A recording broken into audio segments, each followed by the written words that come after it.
Bonjour à tous. Bonjour à tous, j'espère que vous allez bien. Je tenais à rassurer toute ma famille Alligator que je suis bel et bien vivant. Je sais que depuis le matin, je reçois des appels, de partout dans le monde. Les gens qui veulent savoir si je vais bien, si j'ai survécu euh, à la présence, sinon au passage du monstre. Oui, j'ai survécu. D'ailleurs, vous ici, jusqu'à la piscine, c'était pas de la joie.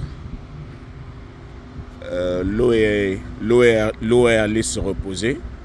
Le monstre est allé se reposer. Il va revenir d'ici quelques jours.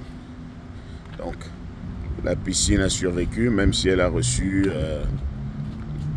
les feuilles mortes là-bas.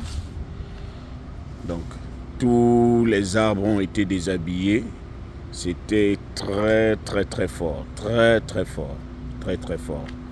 Et par la même occasion, je voulais lancer un message pour dire aux gens que j'ai vu les gens s'inquiéter, me dire, il y a même des gens qui ont dit paix à ton âme, que ton âme repose en paix. Beaucoup ont cru que c'était la fin.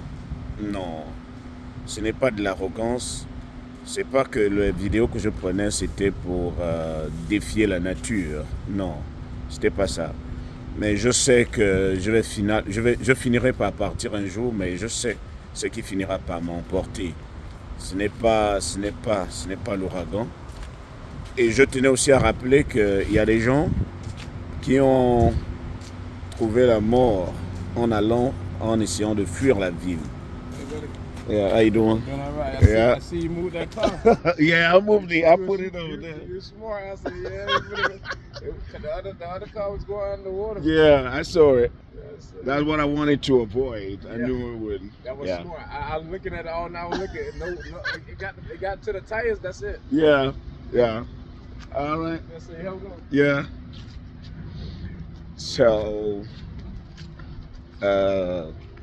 je disais que c'était pas de l'arrogance. En fait, c'est pas de l'inconscience non plus.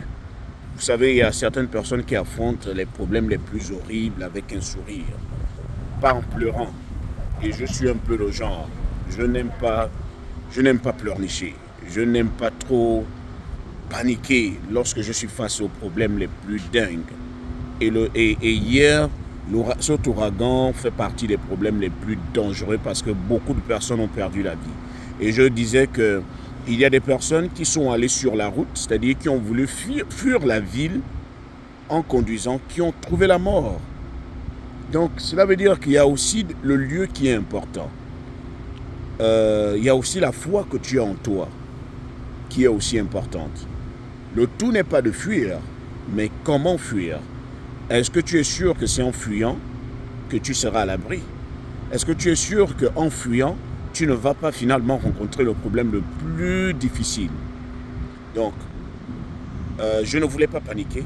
Beaucoup de personnes sont restées, beaucoup sont partis, c'est-à-dire la moitié de la ville a fui, mais en fuyant, certains ont trouvé la mort.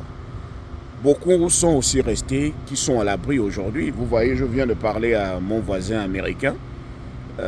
Il a dit qu'il a remarqué que j'avais déplacé ma voiture pour être à l'abri. J'ai dit oui, parce qu'il y a des stratégies. C'est pas qu'on panique pour paniquer. Mais on panique avec stratégie, on sait comment affronter certaines réalités. Et hier, c'était horrible. Il fallait écouter le bruit du vent, il fallait voir l'eau rentrer, venir jusqu'à remplir, à inonder toutes les voitures. Mais c'est ça aussi, savoir affronter la réalité, ne pas tourner le dos. Ce n'est pas en fuyant qu'on va forcément trouver refuge. Parfois, on part même tomber dans les problèmes les plus difficiles. Donc c'était ça, c'était pour rassurer ma communauté, vous dire que je suis en forme, je suis vivant, je n'ai aucune égratignure. J'ai lu certains commentaires où les gens me souhaitaient, me disaient déjà au revoir, paix à ton âme. Comment tu peux blaguer en ce genre de temps difficile? Oui, il y a certaines personnes qui arrivent à garder le sourire, peu importe les difficultés par lesquelles elles passent. C'était ça et c'était le général.